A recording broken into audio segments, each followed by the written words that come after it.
Hello, welcome to Scholars Hub at Home. I'm Agathangelou, Associate Director of Alumni Programs at York University. Thank you for joining us today.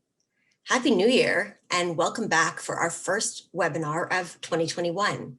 This is a special Thursday edition of our Scholars Hub speaker series, which features educational lectures by academics from York. We're pleased to be able to continue this series, allowing even more alumni and friends to hear from some of York University's leading scholars. As this is a virtual event, and we're not all gathered in the same space, I recognize that the following land acknowledgement might not be for the territory that you are currently on. We ask that if this is the case, you take the responsibility to acknowledge the traditional territory you are on and the current treaty holders. As a member of the York University community, I recognize that many Indigenous nations have long-standing relationships with the territories upon which York University campuses are located that precede the establishment of York University. York University acknowledges its presence on the traditional territory of many Indigenous nations. The area known as Tkaronto has been caretaken by the Anishinaabe Nation, the Haudenosaunee Confederacy, and the Huron-Wendat. It is now home to many First Nation, Inuit, and Métis communities. We acknowledge the current treaty holders, the Mississaugas of the Credit First Nation. This territory is subject of the Dish with One Spoon Wampum Belt Covenant, an agreement to peaceably share and care for the Great Lakes region. I'm grateful for the opportunity to live and work on this land. We have a ton of great content in store for you this year and can't wait to share it with you. Check out the latest issue of York U Alumni News, formerly known as Alumni Matters.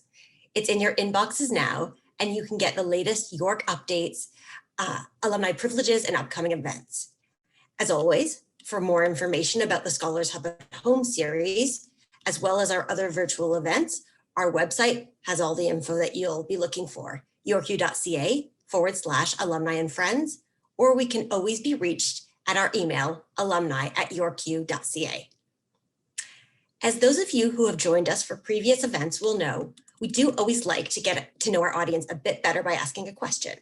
So today's question is, how would you rate your knowledge regarding the topic of US elections and politics? The poll should pop up on your screen right now, and I'll give you a moment to respond.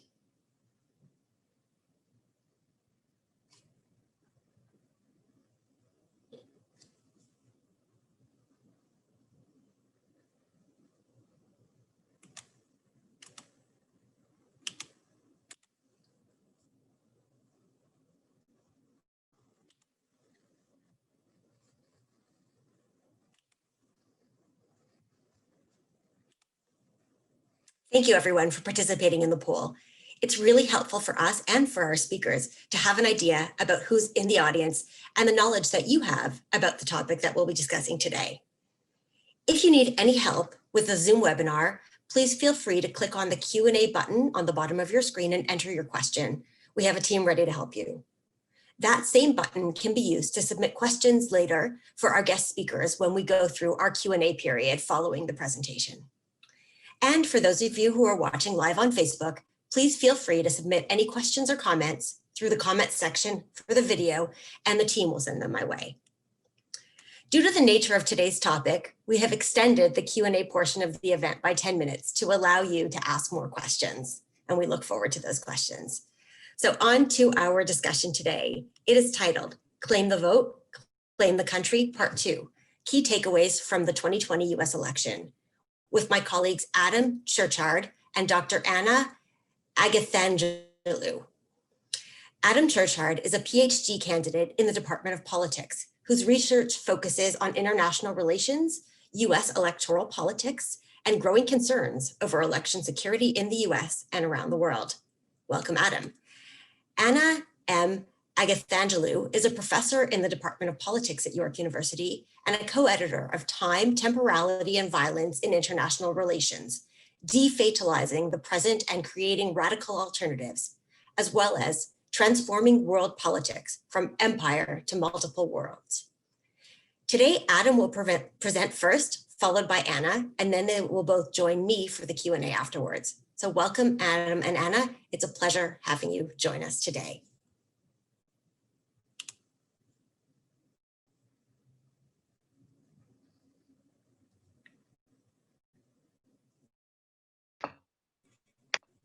Adam will be commencing. So Adam, you can go ahead and turn your camera on and unmute yourself, and we'll let you take it away. Great, thank you. Although I think Anna is actually presenting first this time around, sorry. Oh, okay. My mistake. Well then, Adam, nice to see you and thanks for being with us today. And we'll see if Anna can get her camera on and unmute herself and share with us her insight. There we go. Okay, thank you so much, Anna. And thank you, Alison, and thanks to everybody for coming today. I will just begin. We are supposed to give you like 5 takeaways from the elections. So I will begin with 3 eyes on 3 Wednesdays as my first 3 points: insurrection, impeachment, and inauguration. The insurrection in the United States that took place on January 6 brought havoc, especially in Washington, D.C., which is now being called in Washington, D.C., and also highlighted the depth of fascism, white supremacy, as well as the mobilized alternative right in the United States. As we already saw in the news, it was an attempt to delay the certification of the elections. And as the Congress was there holding a joint session to certify the elections, when the alternative right stormed the Capitol House. Most of these people that stormed the Capitol had the intention to disrupt, not only to disrupt, but also to block the certification. In addition to what we have seen in terms of the destruction that they brought to the House, but also at the same time, there was the possibility of taking with them the boxes with the, with the ballots. The second one is impeachment. Donald Trump is the first president to be impeached twice. It was possible to accomplish, especially the second time, rapidly, as the Congress did not need to make the same kind of case that he attempted to do the first time.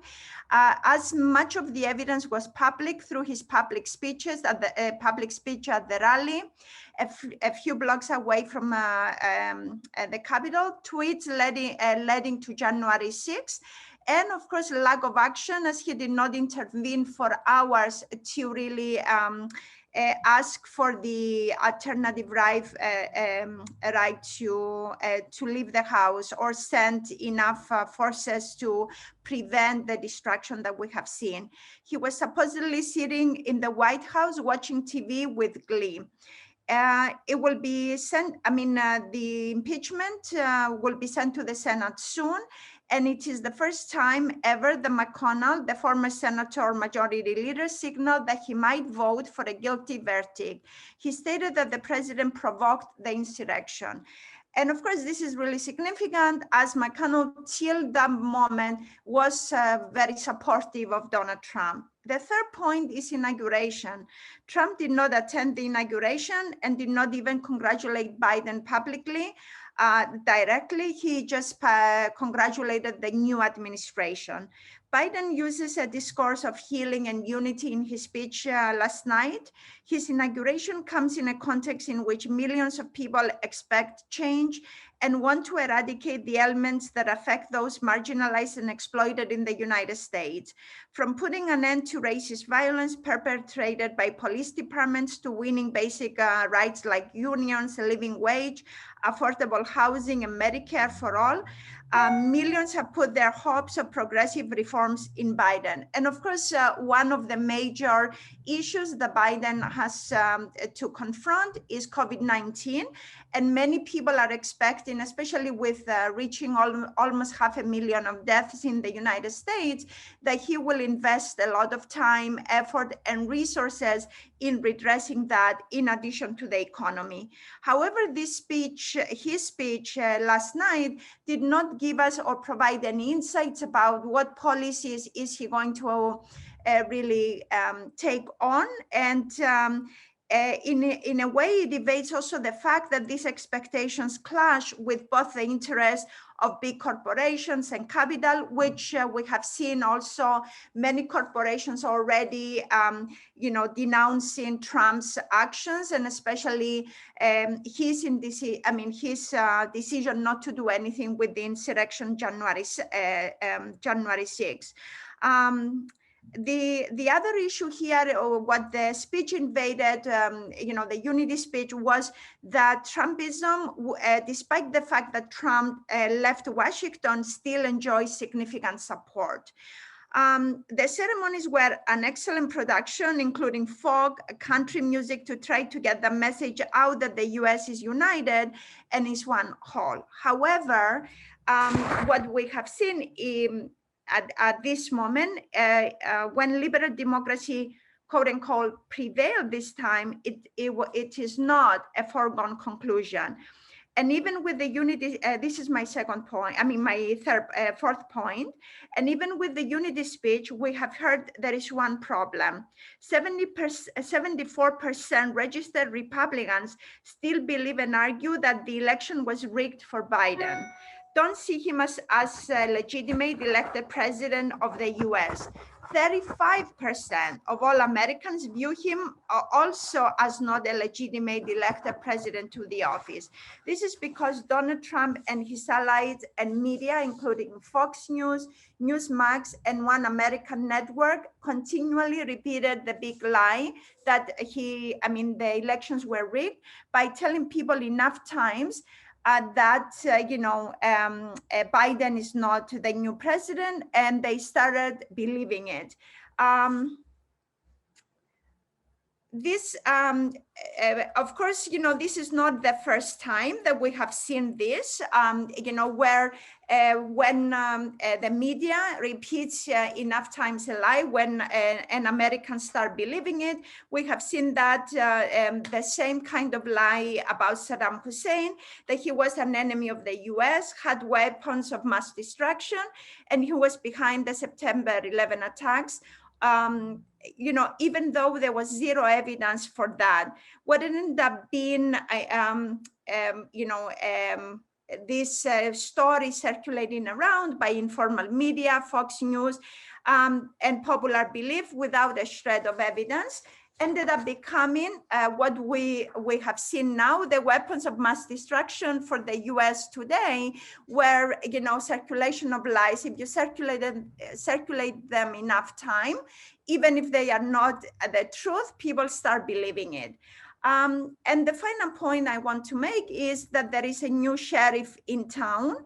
He, of course, Biden's, interestingly enough, though knowing from his past record, he didn't, he supported segregation. He didn't say, in 1994, he passed the crime bill, which is called the Biden bill as well, which really harmed a lot of Blacks. At this time, he made sure that his cabinet is full with diverse populations, and he has hired and approached people of different positionalities.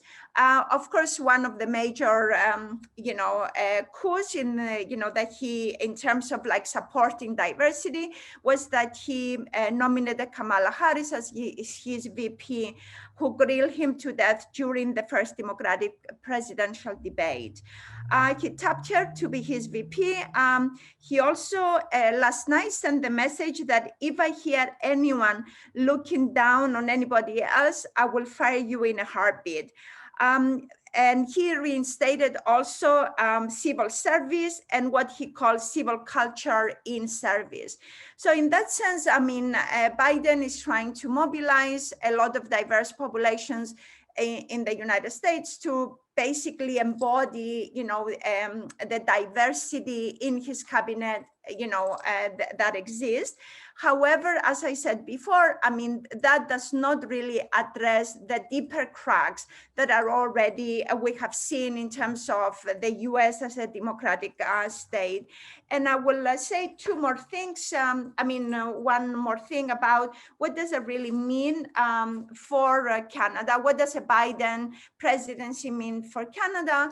I think a couple of important issues here is that while Biden is interested in repairing the relationship with his allies and standing up to strongmen and thugs, as he said on the global stage, to rally the world to meet these challenges, that will mean that most likely his relationship with Canada will be more, directly on the grounds of allyship.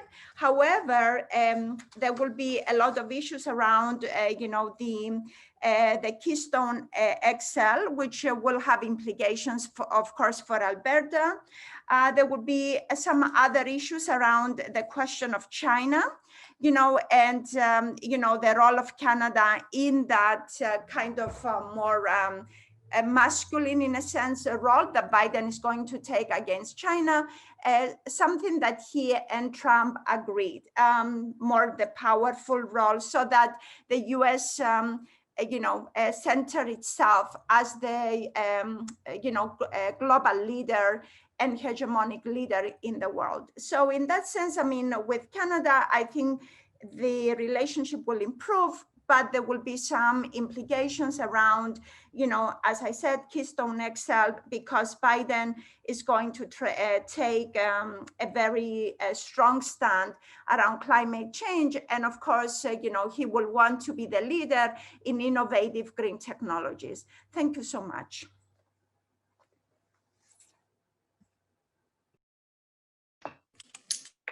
Thank you so much, Anna, for sharing your views. And over to you, Adam, please. Great. Thank you so much. Thank you so much for that, Anna, and thank you to the organizers for having us back here today. I'm very happy to be here. So for my 5 points, the first I want to start off with is thinking about the future of the Republican Party. We saw the Republican Party stand in lockstep with Donald Trump as he propagated lies about the election being stolen and attempted to overturn the results of an election that he irrefutably lost. However, the events of January 6th appear to have opened some real cracks that have been developing within that party under Trump. We saw 10 House Republicans vote to impeach him, and his conviction in the Senate, while seemingly unlikely, can't be completely ruled out. And many major GOP donors, individuals, and corporations are cutting donations to those who supported his attempts to overthrow the election. So what does this mean? I think that it still seems that the vast majority of the Republican House caucus, along with the bulk of Republican state lawmakers and many other GOP leaders, continue to support Trump wholeheartedly. It's unclear how much these donor defections will actually hinder the ability of these candidates to run viable campaigns. And it's also not clear whether these suspensions will persist for any meaningful length of time. Many of these donation suspensions are only set up for periods of 6 months to a year, leaving the door open for these donors to give to Trump's accomplices for the very next election cycle in 2022. As well as Anna talked about, the majority of Republican voters still support Trump and believe his election lies. So the party can't really repudiate Trump without alienating and demobilizing the space. Moreover, I think it's a mistake to think that the anti-democratic far-right movement that Trump brought into the White House can be cleanly separated from the Republican Party because it's so embedded within that party's DNA. Outrageous voter fraud lies didn't start with Trump. Inflaming racial tensions for political gain didn't start with Trump. Tacit support for militant groups to intimidate political opponents didn't start with Trump. All of these things have been key elements of Republican political strategy for generations, and these foundational elements of Trump's politics did not appear out of nowhere. Trump wouldn't have been able to put them to use so successfully if they hadn't been cultivated by the Republican Party for so long. So I don't expect a repudiation and abandonment of Trump and Trumpism by the GOP, both because Trump himself and the building blocks of Trumpism are so deeply rooted in the party. I think a lot of Republicans do really hate Trump, but they're trapped and their leaders know it. I think the party will continue to unite around Trumpism, if not Trump himself, or the party could even break apart if a large enough minority is determined to try and expel Trump's legacy. But a clean break from Trump is not something that I think is in the cards. Second, I've also been thinking about the growth of the far right in Canadian politics. While the world has understandably been focused on the chaos caused by far-right groups in the US, the growth of these sorts of conspiratorial white supremacist ideologies have surged all over since Trump's election in 2016. And while Trump is an important figurehead, he also must be understood as just one part of this global far-right resurgence that predates him and is bigger than his presidency. We've seen the proliferation of a far-right ecosystem online that has been critical to spreading the hate propaganda that's fueled this movement. Far-right candidates have seen a resurgence of the ballot box, especially in Europe. And over the last 6 years, there's been a threefold rise in violent attacks by far-right groups globally. So this rise of far-right movements on and offline in electoral politics and political institutions goes beyond Trump in the United States, and Canada is no exception to that. There was a recent study conducted by the Institute for Strategic Dialogue that found that Canadians, when adjusted for each country's internet using population, actually produce more far-right content than any other country. Many of the global far-right's most prominent figures are Canadian. Gavin McInnes, the founder of the now infamous Proud Boys, is Canadian. Major figureheads and personalities like Jordan Peterson, Stéphane Malnieu, and Lauren Southern are Canadian. And reminiscent of what we've seen with US Republicans, mainstream Canadian conservative parties have also engaged in some uneasy alliances with the Canadian far-right. We've seen prominent conservatives embrace movements like the Yellow Vest protests, which were organized by far-right groups and saturated in that same sort of nationalist, violent anti-government rhetoric that we've seen in the Trump riots. Conservative parties have ties to far-right media platforms like Rebel Media and Ontario Proud. Politicians like Doug Ford and Aaron O'Toole have embraced Trump's rhetoric, his movement, and even Trump himself when it suited them. And like their American counterparts, Canadian conservatives have had a persistent problem of attracting far-right neo-Nazi support.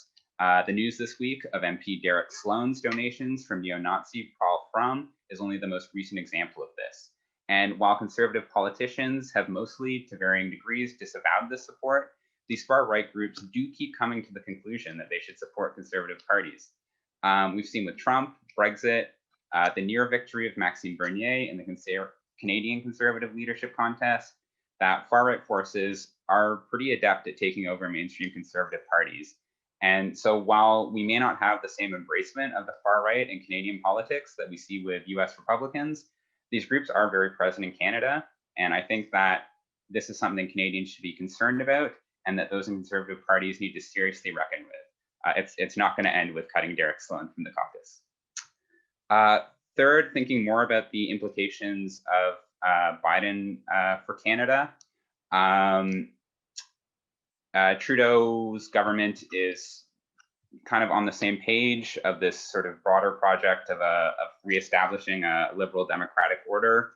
And so I think they'll be quite aligned on a lot of foreign policy issues. But you have to remember, with razor-thin Democratic majorities in Congress, relationships with individual House and Senate members are pretty critical. And while Biden is in the White House, if Congress turns back to Republican control in 2022, that party will once again have significant leverage over foreign policy and wield power on issues critical to Canada, such as trade relations and treaty adoption. So this harmony could be short-lived. For Trudeau politically, foreign policy is not typically a central issue in Canadian elections, but became somewhat more important with the election of Trump, raising concerns about the stability of Canada's closest neighbor and ally. Trudeau's largely benefited from being seen as this sort of anti-Trump figure, predictable, calm, and his approach to handling Trump has been pretty popular. So Trudeau may lose some advantage with Trump out of the White House, actually.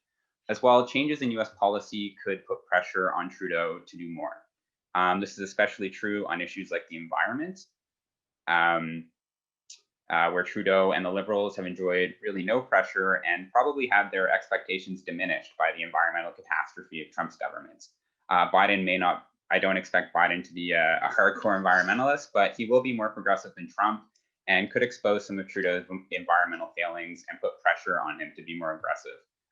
Biden's rejection of the Keystone XL pipeline is kind of an early taste of that. Another issue could be with the Trudeau's government's policies on Yemen. So Biden's Secretary of State nominee announced that the US will stop supporting the Saudi-led invasion of Yemen. Trudeau's faced a lot of criticism for continuing to arm the Saudi army, despite evidence of human rights abuses. Excuse me. And if Biden reverses US support, it could make Canadian support even more difficult to sustain. Next, I want to talk a bit about national security and the Capitol riots. So as the United States thinks about how to respond to the growth of white supremacist violence in the events of January 6th, I think it's important that the role of national security institutions be considered very carefully and critically. I'm happy that national security and law enforcement agencies are going after these groups and individuals, and I do hope that those who have committed or stoked violence are held accountable and prosecuted for what happened. However, in responding to the threat of far-right violence, we must remember that January 6th didn't happen because security forces didn't have enough intelligence or didn't have enough police to stop it. The threat was known, the tools to adequately prevent it were there, but they weren't used. We should remember that when the United States was spurred into action by fears of terrorism after 9/11, its response was to create a massive national security apparatus that has come to be an enemy of democracy and human rights around the globe. It brought gross infringements on civil liberties through sweeping surveillance programs, atrocities committed at Guantanamo Bay and other clandestine overseas prisons, and ballooning national security budgets that continue to saddle the US public, among many other things. Now, I'm not at all trying to compare January 6th with 9/11, but it serves as a reminder that, if given an inch, national security institutions will take a mile. These white supremacist forces can also be found within the ranks of the military and law enforcement. We've seen the stories of all the the police who attended the January 6th riots and growing concerns over the complicity of the Capitol Police. Many police unions endorsed Trump, including the Fraternal Order of Police, which is the largest police union in the US. And we saw the Joint Chiefs of Staff, the military's most senior officials, worried enough about white supremacists within the military that they issued a reminder to troops that they serve the US and not the president in the final days before Biden's inauguration. Finally, framing this as a primarily national security issue can serve to obfuscate the social and political foundations of this rise of white supremacy. 74 million Americans voted for Trump, most of whom now believe Biden is an illegitimate president.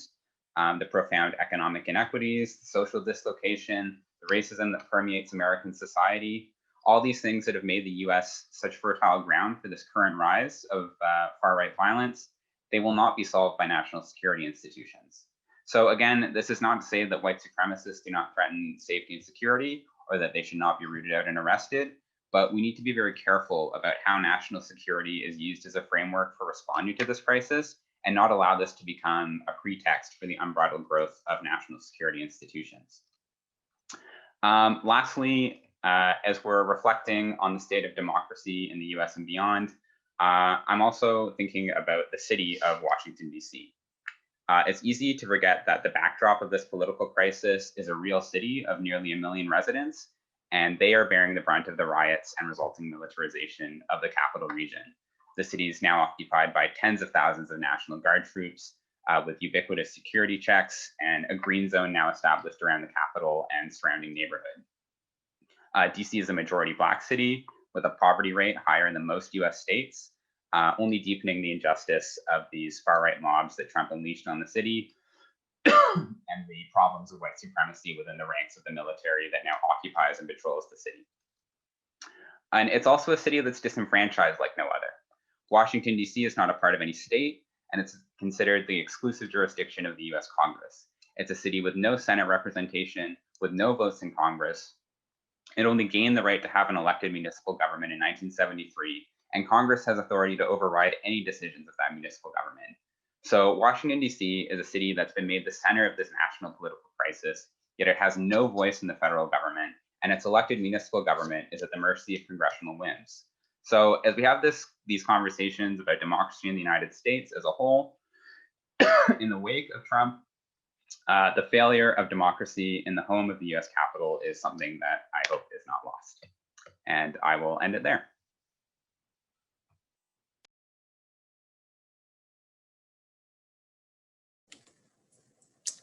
Thank you very much, Adam, and thank you, Anna. It's really interesting and important to hear your views and perspectives. So we really appreciate you being here today with us, and thanks for both coming back on screen. We have time now for Q&A, and the questions have been coming in fast and furious. So we'll do our best to get to as many as we can.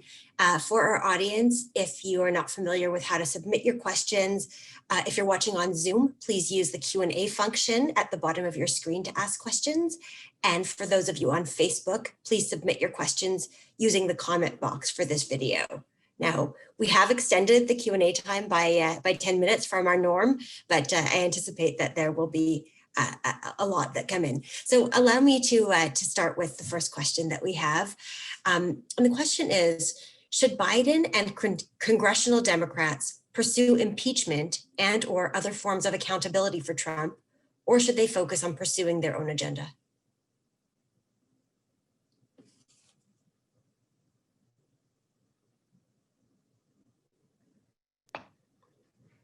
I can start off with some thoughts. I do think that impeachment and other legal avenues should be pursued, just because to not do so would set such a dangerous precedent that these sorts of things can happen and go unaccounted for. I say that knowing that it will create a lot of political difficulties for Biden and for congressional Democrats. I just think that the cost of not doing so is too high. Okay, I mean, in a sense, I think, as Adam said, it will be important to, go with the impeachment. But it's also like, I mean, I think it will send a message to the world that in a way the United States is serious about restoring US institutions. And basically Biden will want to articulate through that kind of a move his own leadership of a global power being the US. So in that sense, even if it's not just like they are not going to have a focus on their agenda, but it will be a way for them to really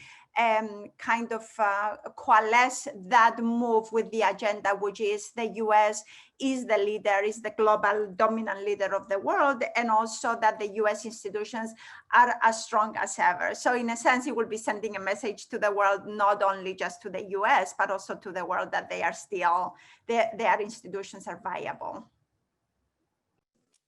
Thank you. The next question that we have is, what are the Democrats' prospects for holding the trifecta of the presidency, House, and Senate in 2022?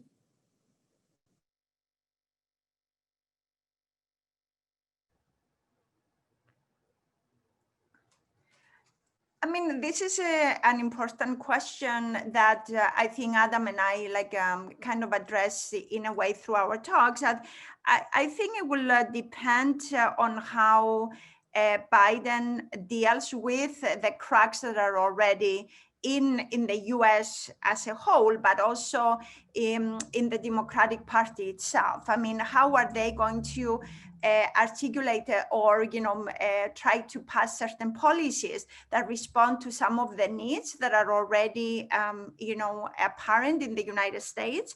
And so it's kind of early to respond to that question, I mean, in a sense, but I think it will depend a lot in how they move to really deal with the cracks that are already present in the United States.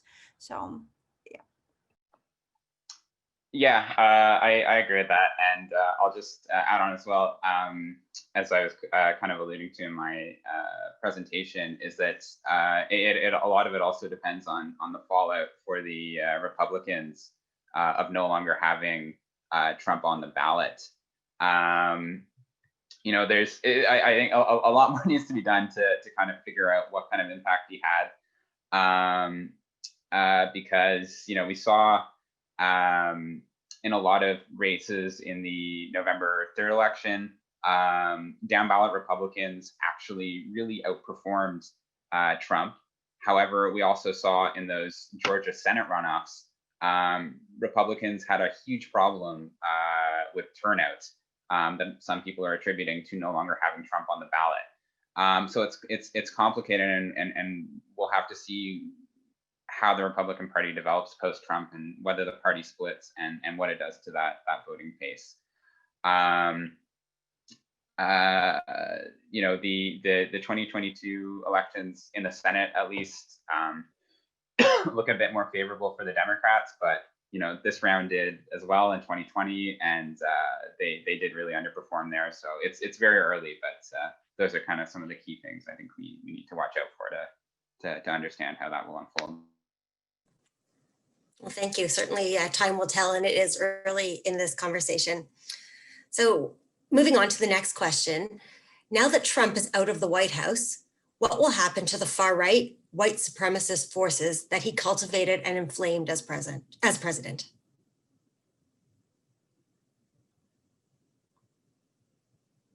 Who wants to take a stab at that one? I can take a first crack at it. Yeah, I mean, you know, he has served as a sort of important figurehead for uniting all these disparate groups. So it will be remain to see what happens, and if they're able to remain united without Trump in the White House. I know a lot of people have started tuning into what's going on within the QAnon conspiracy theorist groups. It seems like a lot of people have kind of lost faith in that conspiracy theory now that Trump has left office without unleashing the military and arresting every Democrat and Hollywood celebrity. But at the same time, you know, we've seen a lot of these wild conspiracy theories fail, and supporters of it only double down on their belief in it.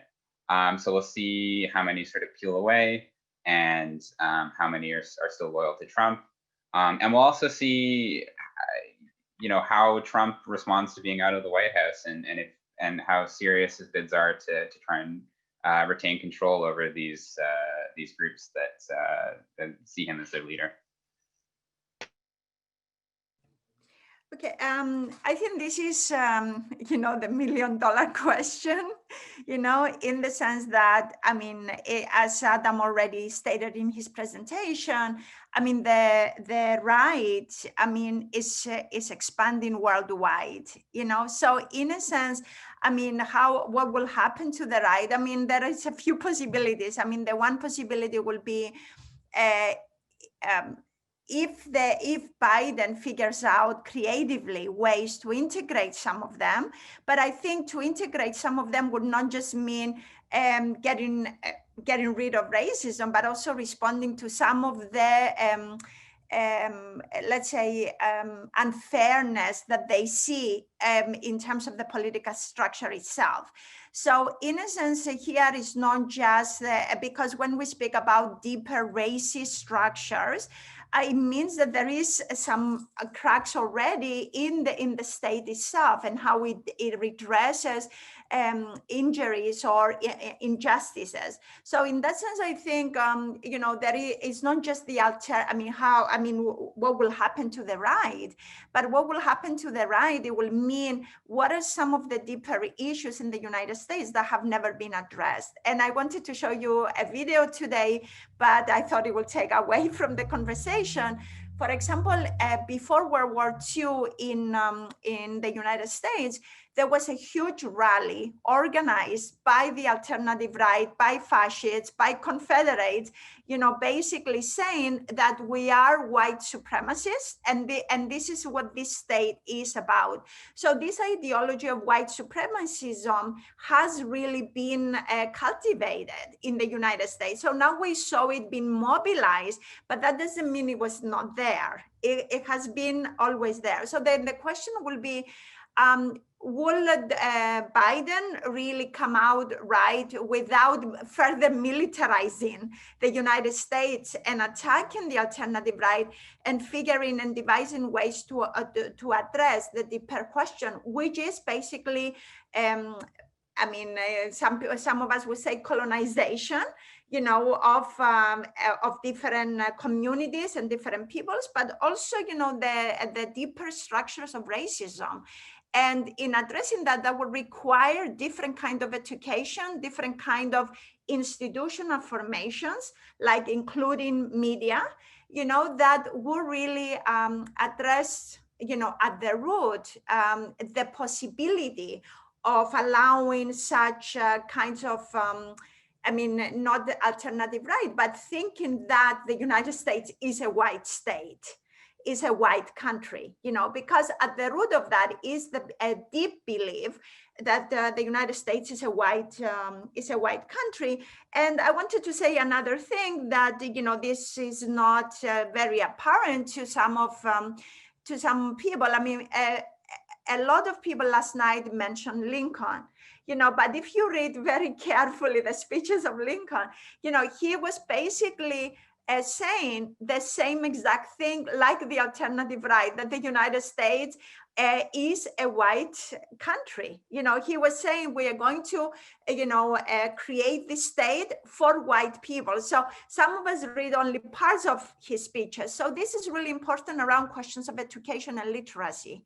What kind of education do we articulate? I mean, do we put in place, and what kind of policies, educational policies, do we put in place that address these deeper issues? And I think Adam also brought this up again with Canada, and I think we have to think about that as well. How do we teach our next generation? This is not just about, what the US does with that, but also what happens to us as Canadians.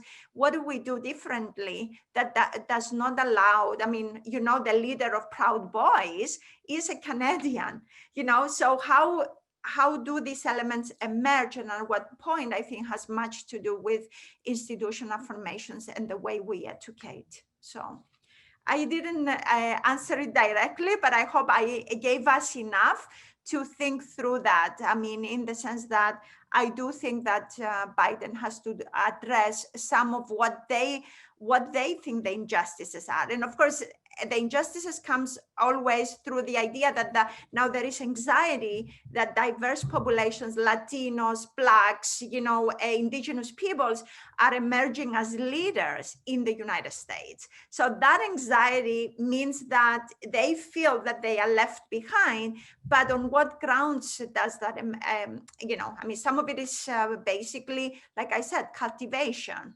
You deserve, you are the privileged one, and whatever the resources of this country are yours.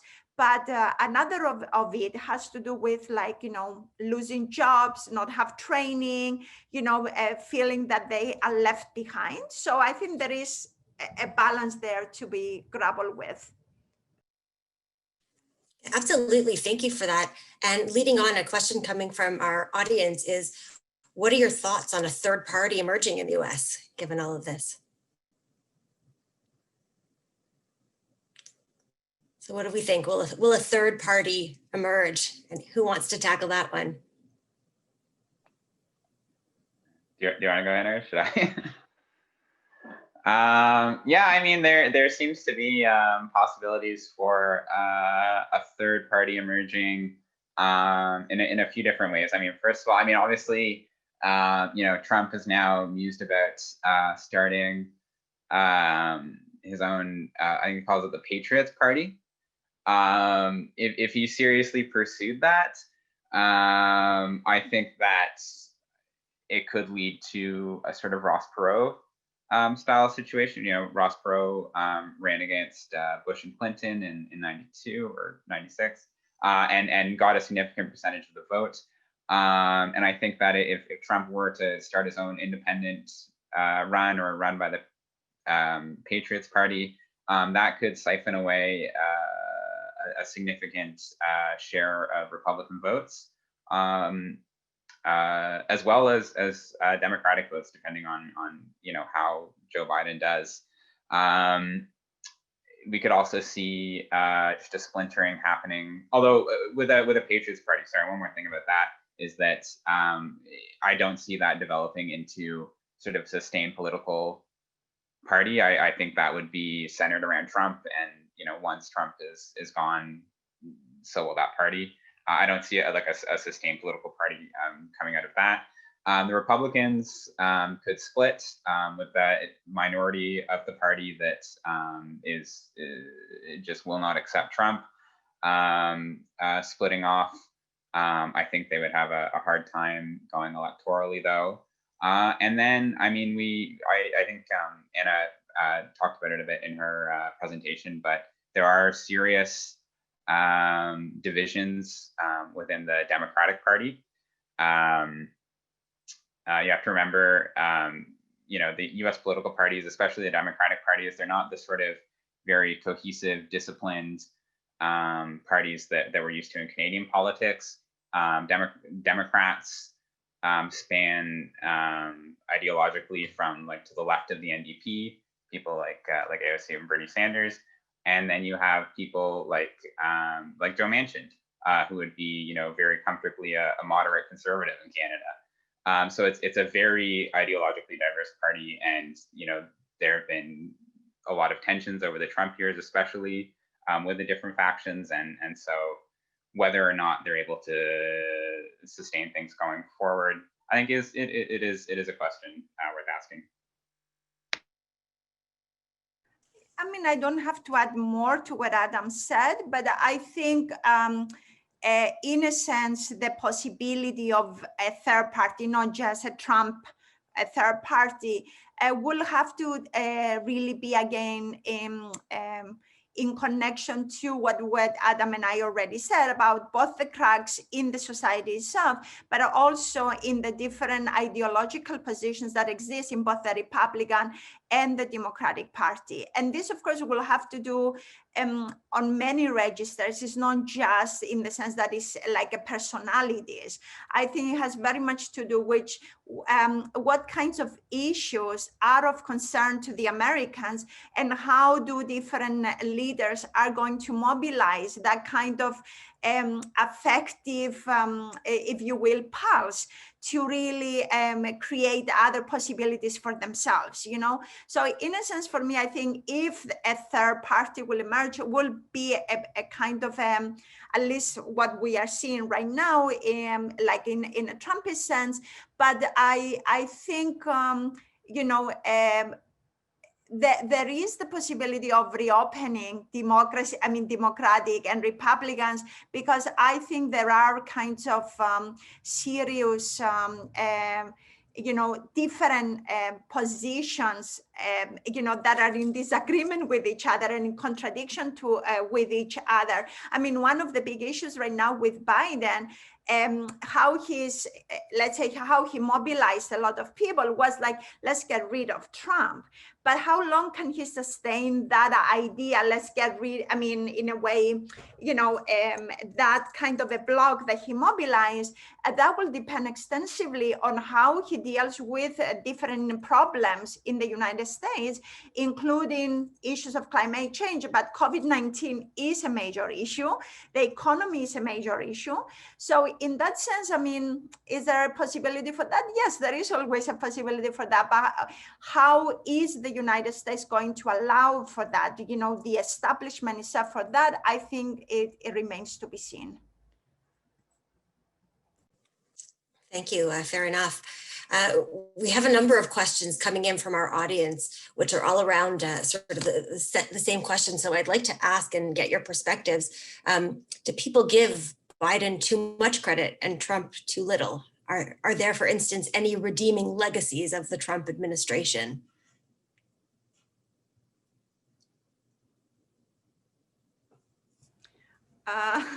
This is also another of those great questions. I think my response will be like, are they giving too much credit to Biden?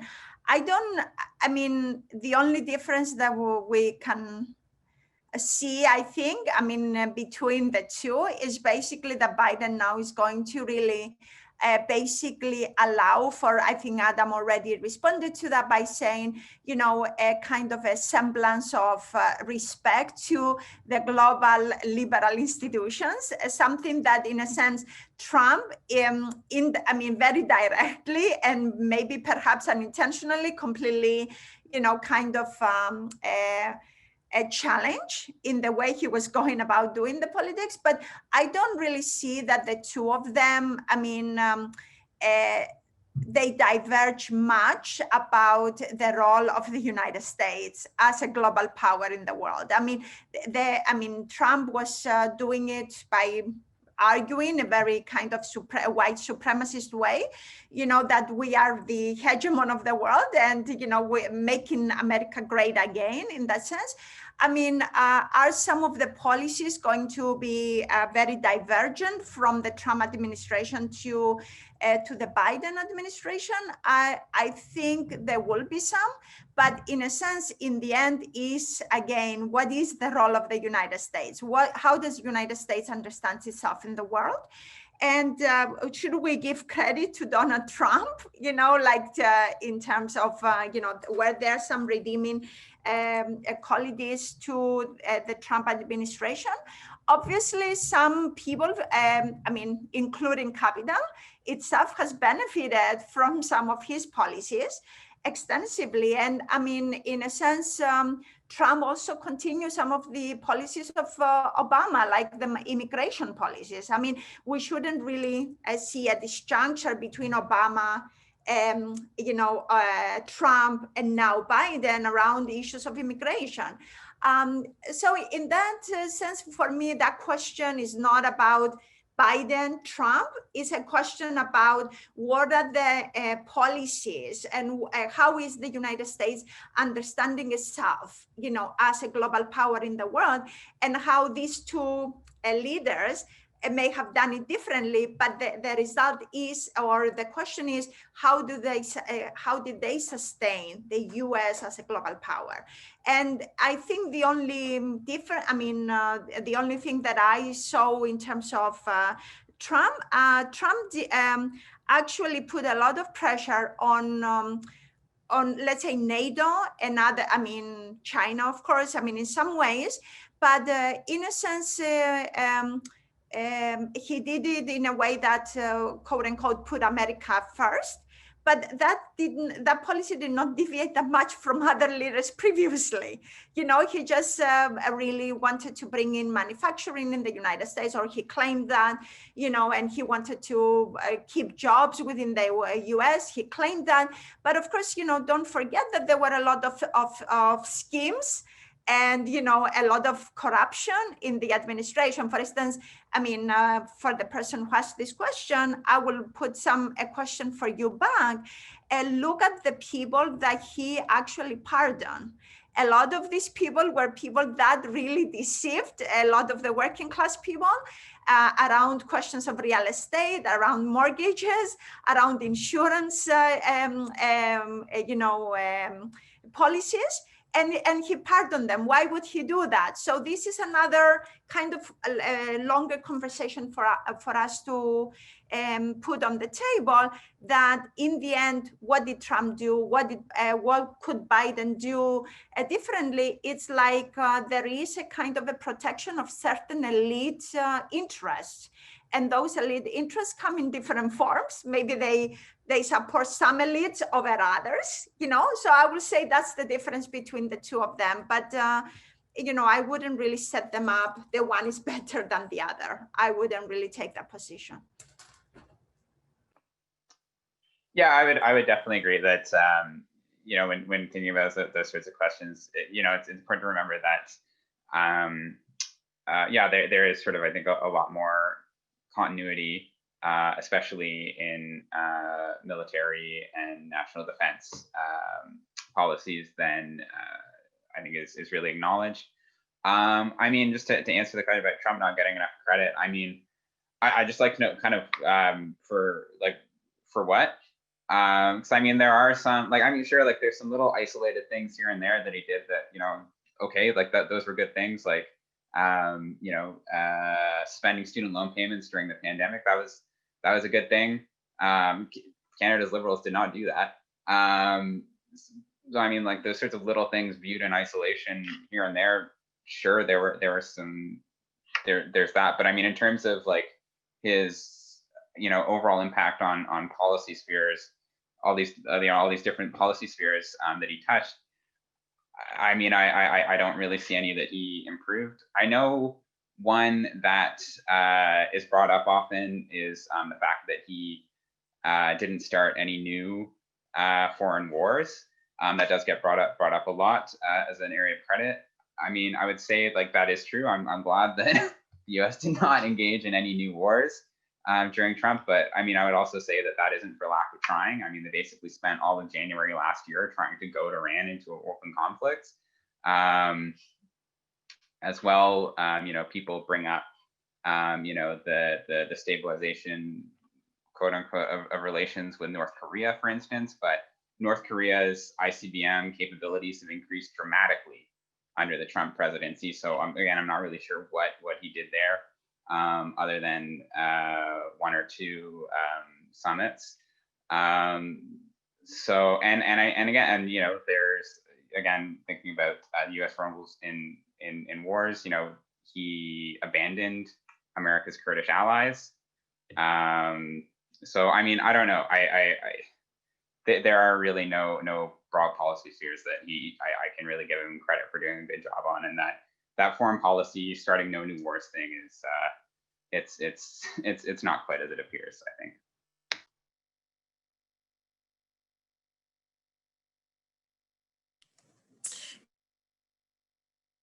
Thank you. We're going to take one more question. The questions are rolling in, but we are rapidly running out of time. In fact, I think we're already. This question that I'd like to ask is this, and I'll read it. And other ethnicities voted for Trump. Why would these racial ethnic groups vote for Trump and the Republicans in such numbers? And how can this be squared away with your assertion that the basis of the Republican Party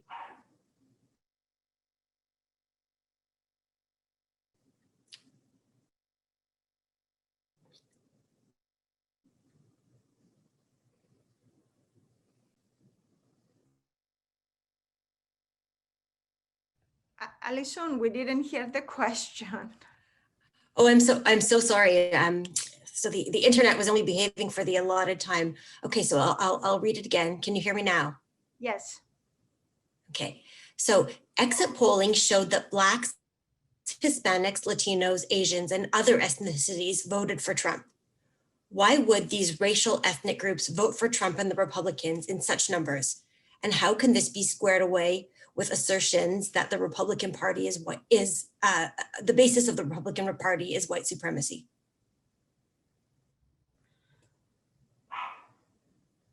Were you able to hear that this time? Yes. Okay. I would not assert that the basis of the Republican Party is white supremacy. What I will assert is that the Republican Party itself has mobilized some of the white supremacy, through Donald Trump that we have seen. So in a sense, saying the basis is white supremacy, I will say even the basis of the Democratic Party is white supremacy, because the United States itself as a country, claims to be, in a sense, through different mechanisms, that is a white state, So in that sense, the whole country, so it's not just the Republican Party, but there is an important question that you are raising. How come, especially when we saw a lot of this, Donald Trump, for instance, calling, some countries the shit countries, Mexico, the rapists, how come did they do that? Vote for him. I think in a sense, many people have seen, as many people are seeing also in the Democratic Party through Biden, they have seen that somebody was going to really put forward some of their interests, So in a sense, it's not just because they are, they don't see that, but they were hoping that Donald Trump was going to, through his presidency, articulate and also implement in a material sense some of their policies. And, again, I mean, doesn't necessarily mean that people, just because they're people of color, they don't have contradictions. So this is another issue that we have to really grapple with, that sometimes we vote people with the assumption that they speak to us, but that doesn't necessarily mean that those people are going to really implement policies in place that they will protect their own interests. And again, I mean, not all ethnic and racialized peoples are marginalized. Some of them are themselves part of the upper classes as well. So don't collapse ethnicity and race with a class, because that creates other issues for us, or even gender. I mean, some women voted for Trump when we were talking about him harassing and raping women. So it doesn't necessarily mean just because I am a woman, immediately I will speak against harassment and violence that we saw being expressed. Thank you though for the question.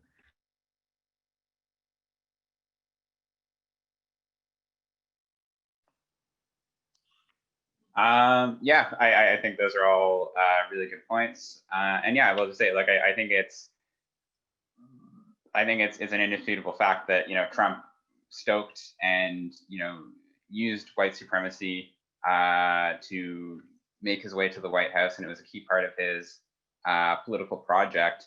But you can also say that, like, when you look at a lot of the issues that Trump goes on about, they do relate to a lot of the overall economic failures of the United States.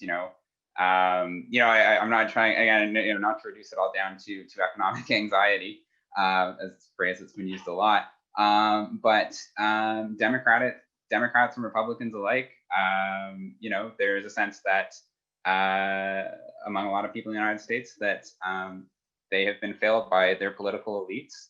And that has been played out in, the horrific material conditions that we see a lot of people in the United States, white people and people of color living in. And so when Donald Trump, comes in as this sort of perceived outsider and says that he's gonna, rip things up and account for this, leaving behind of, the American masses by the political elite, that's going to attract, that's going to speak to a lot of people and not just white people.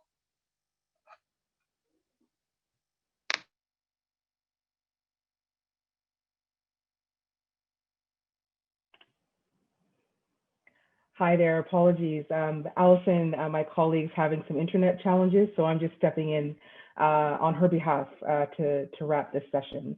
So thank you so much for that. We have a lot of questions from the audience, and we certainly didn't get to all of them. What we tried to do was sort of group some of the questions coming through, but there were definitely a lot of questions about what does this mean for the future of the Republicans? Will there be a third party? Are we being reasonable and objective when we look at Trump's presidency? There's just a lot of questions. The last question about, well, if it's a group, a party that's actually rooted in white supremacy, then why are people voting for, so there's lots of questions in the audience. We have so much more that we'd love to cover with you, but really appreciate your time and your opinion and perspective and expertise on this. Did you have anything else you wanted to share with the audience before we wrap up? No, just thanks for watching, and thank you for having us. The same here. Thanks for watching, and thanks for these brilliant questions. And I think all of them, including our last question that we just answered, highlights a lot about, that this is not a foregone conclusion of what is going to come.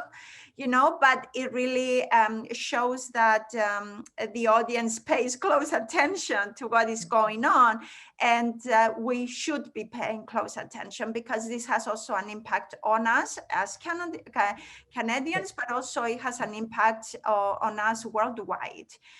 How is this policies, I mean, engagements like racialized people's voting, like as Adam Adam addressed already, voting for, somebody who trumpets white supremacy doesn't really mean that, people are out of their minds that they do that. But as Adam said, and I think this is an important point to conclude with, Yes. is that the people feel that some of the institutions, political institutions, have failed them and have not responded to their own needs and also, their own placement in their society. So in a way, Trump was able to mobilize that. So part of the conversation here for us is how do we really engage in a more critical sense our political leadership, not just rather going effectively with them emotionally when they say something, but critically, what are they going to put on the table for us? And how are they going to do that? And with what consequences, not only on us, but also on the larger kind of poly-D. So for us, that's the big question to be had. So thank you so much for bearing with us. They have been fantastic people and listening to us. And thanks to the people that organized it at York University, because I think that's fantastic. And thanks, Carrie, for putting everything together. Oh, well, there's a team, so thank you very much. Yeah, and no, but for collating the questions for all of us. Oh, yes. Yes. You know what? And thanks to the audience, because there were some really profound and challenging questions in there. This is a challenging issue, and I think we're at a point in time where, I love what you were saying, Anna. It is on us to question and poke holes, and like, we got to own this. We can own this, and we can impact it. Information that you're sharing with us, information, whether you listen to, whether it's CBC or global, like whatever your news source is, use it and question, because resting back is not an option anymore. There are two very distinct sides to this, and we all need to be in it if we actually want a positive outcome. So thank you again for your time. This has been wonderful. Thank you very much. Before we do say goodbye to our audience, we do have one last question for you. And that is, how would you rate your understanding of today's topic now, following today's discussion? A question, a poll will pop up on your screen. Please feel free to share today's talk and all of our Scholars Hub at Home events with your friends. It will be posted on our York Alumni YouTube channel. And you may also join our LinkedIn group or follow us on Facebook by searching York University Alumni, and on Instagram and Twitter by using the handle @YorkUAlumni. Your feedback and your suggestions are always welcome. We know there's a couple of questions we didn't get to today, so please send us your feedback. They can be sent to us through the social channels or by email at alumni@yorku.ca. With Scholars Hub at Home, we are back to our regular schedule next week. We're back to our regular schedule next week on Wednesdays at noon, January 27th, with the COVID-19 pandemic reinforces the importance of the social determinants of health. Wednesday at noon with Dr. Dennis Raphael, Professor Health Policy and Management with the Faculty of Health. And then February is just a week away, and it is Black History Month, and we have a number of events for our alumni community on throughout the month. On Wednesday, February 3rd, we will have a Scholars Hub called for Gospel Music, a Canadian Perspective, featuring Dr. Karen Burke, Associate Professor, Department of Music. And on February 9th, you may join us for How York Alumni are advancing initiatives in Black communities, part of the LA&PS Moving Forward series. To learn more about these events, visit our website at yorku.ca/alumni and friends and click on events.